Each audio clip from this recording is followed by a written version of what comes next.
Chapter 1.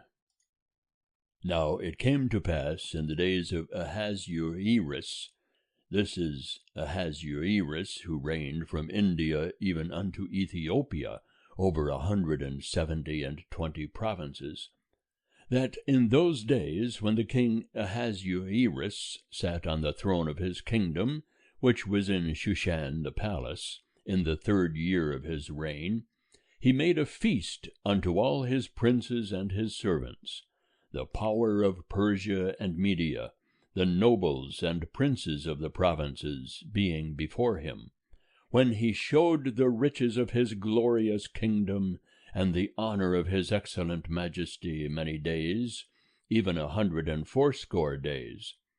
And when these days were fulfilled, the king made a feast unto all the people that were present in Shushan the palace, both great and small, 7 days, in the court of the garden of the king's palace. There were hangings of white cloth, of green and of blue, fastened with cords of fine linen and purple, to silver rings, and pillars of marble. The couches were of gold and silver, upon a pavement of red and white and yellow and black marble. And they gave them drink in vessels of gold, the vessels being diverse one from another, and royal wine in abundance, according to the bounty of the king. And the drinking was according to the law, none could compel, for so the king had appointed to all the officers of his house, that they should do according to every man's pleasure. Also Vashti the queen made a feast for the women in the royal house, which belonged to King Ahasuerus. On the 7th day, when the heart of the king was merry with wine, he commanded Mehuman, Biztha, Harbona, Bigtha, and Abagtha, Zethar, and Carkas, the 7 chamberlains that ministered in the presence of Ahasuerus the king, to bring Vashti the queen before the king with the crown royal, to show the peoples and the princes her beauty, for she was fair to look on. But the queen Vashti refused to come at the king's commandment by the chamberlains. Therefore was the king very wroth, and his anger burned in him. Then the king said to the wise men who knew the times, for so was the king's manner toward all that knew law and judgment, and the next unto him were Carshena, Shethar, Admatha, Tarshish, Meres, Marsena, and Memucan, the 7 princes of Persia and Media, who saw the king's face, and sat first in the kingdom. What shall we do unto the queen Vashti according to law, because she hath not done the bidding of the king Ahasuerus by the chamberlains? And Memucan answered before the king and the princes, Vashti the queen hath not done wrong to the king only, but also to all the princes, and to all the peoples that are in all the provinces of the king Ahasuerus. For this deed of the queen will come abroad unto all women, to make their husbands contemptible in their eyes, when it shall be reported, the king Ahasuerus commanded Vashti the queen to be brought in before him, but she came not. And this day will the princesses of Persia and Media, who have heard of the deed of the queen, say the like unto all the king's princes. So will there arise much contempt and wrath. If it please the king, let there go forth a royal commandment from him, and let it be written among the laws of the Persians and the Medes, that it be not altered, that Vashti come no more before King Ahasuerus, and let the king give her royal estate unto another that is better than she. And when the king's decree which he shall make shall be published throughout all his kingdom, for it is great, all the wives will give to their husbands honor, both to great and small, and the saying pleased the king and the princes.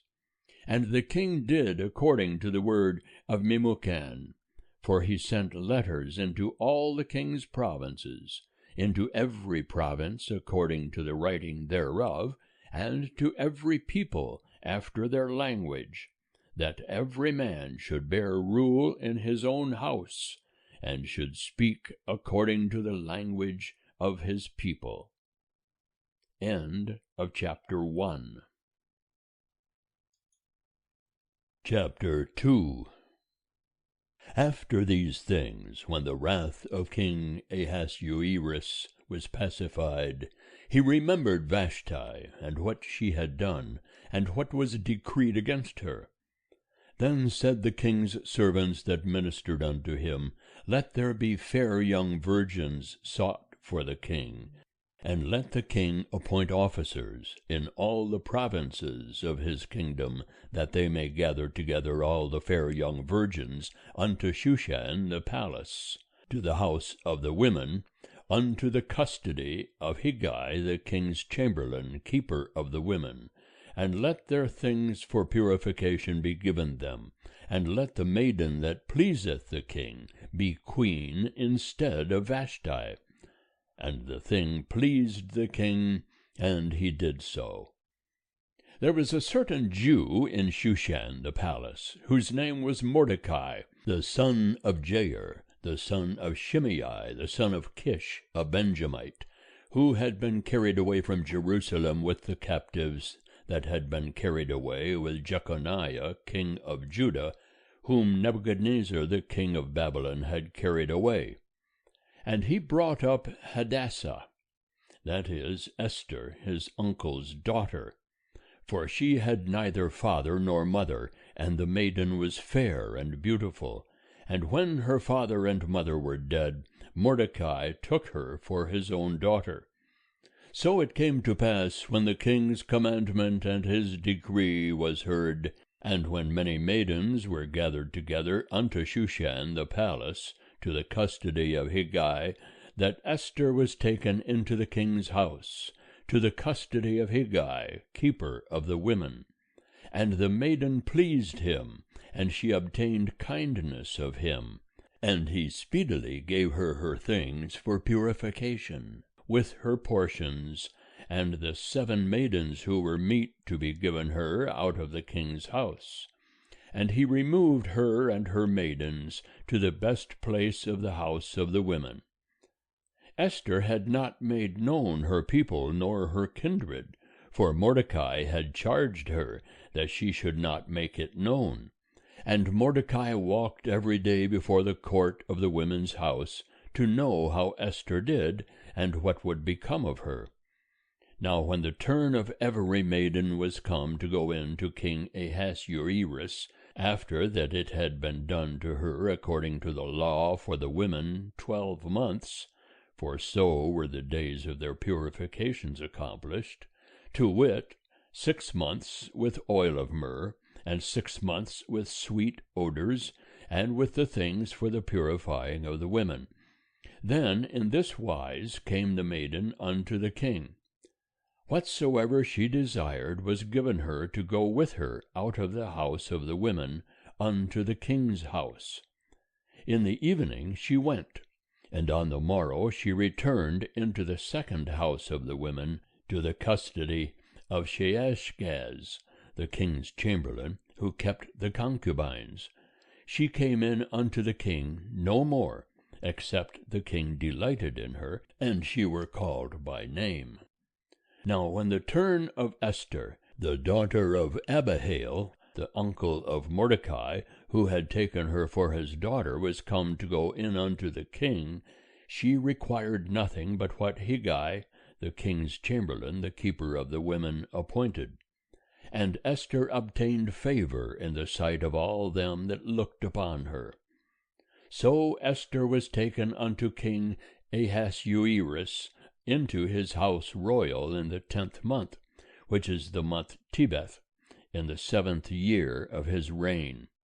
And the king loved Esther above all the women, and she obtained favor and kindness in his sight more than all the virgins.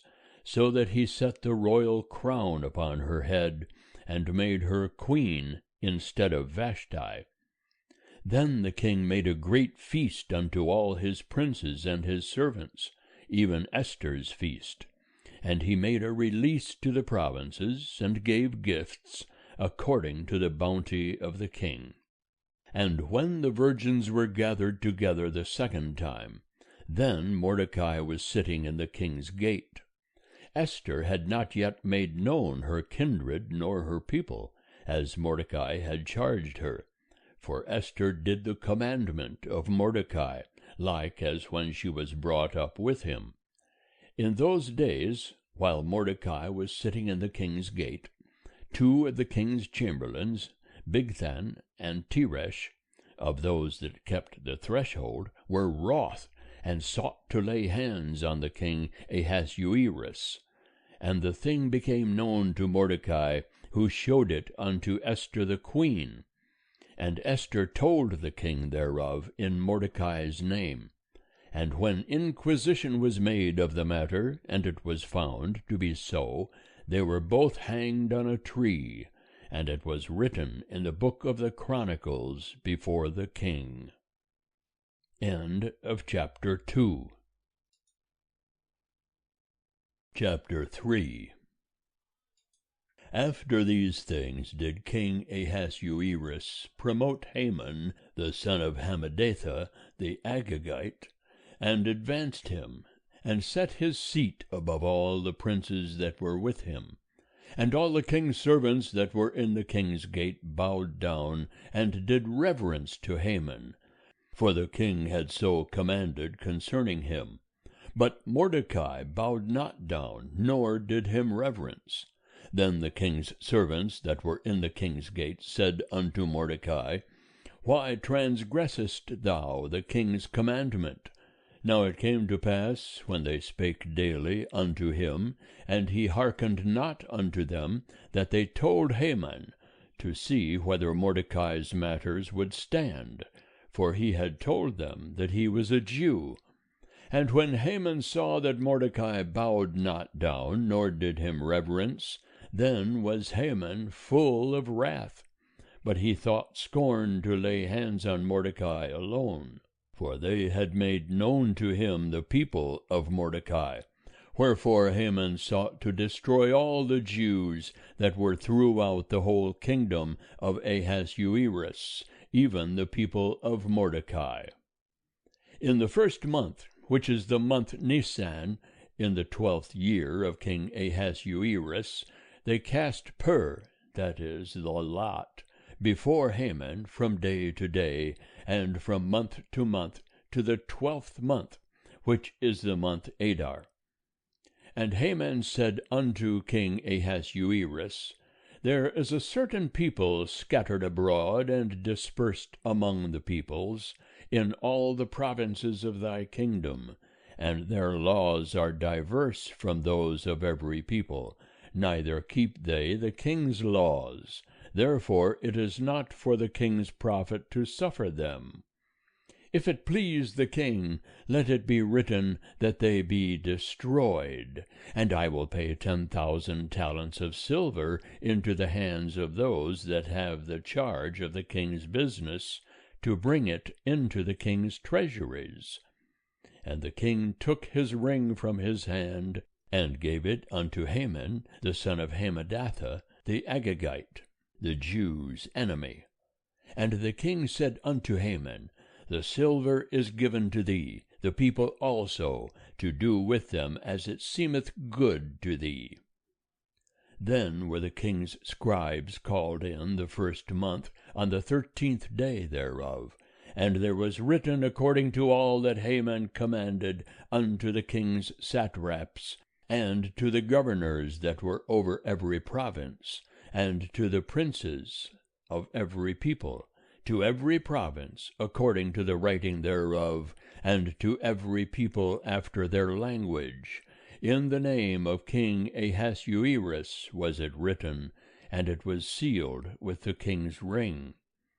And letters were sent by posts into all the king's provinces, to destroy, to slay, and to cause to perish all Jews, both young and old, little children and women, in one day, even upon the 13th day of the 12th month, which is the month Adar, and to take the spoil of them for a prey. A copy of the writing, that the decree should be given out in every province, was published unto all the peoples, that they should be ready against that day. The posts went forth in haste by the king's commandment, and the decree was given out in Shushan the palace, and the king and Haman sat down to drink. But the city of Shushan was perplexed. End of chapter 3. Chapter 4. Now when Mordecai knew all that was done, Mordecai rent his clothes, and put on sackcloth with ashes, and went out into the midst of the city, and cried with a loud and a bitter cry. And he came even before the king's gate, for none might enter within the king's gate, clothed with sackcloth. And in every province, whithersoever the king's commandment and his decree came, there was great mourning among the Jews, and fasting, and weeping, and wailing, and many lay in sackcloth and ashes. And Esther's maidens and her chamberlains came and told it her, and the queen was exceedingly grieved, and she sent raiment to clothe Mordecai, and to take his sackcloth from off him, but he received it not. Then called Esther for Hathach, one of the king's chamberlains, whom he had appointed to attend upon her, and charged him to go to Mordecai, to know what this was, and why it was.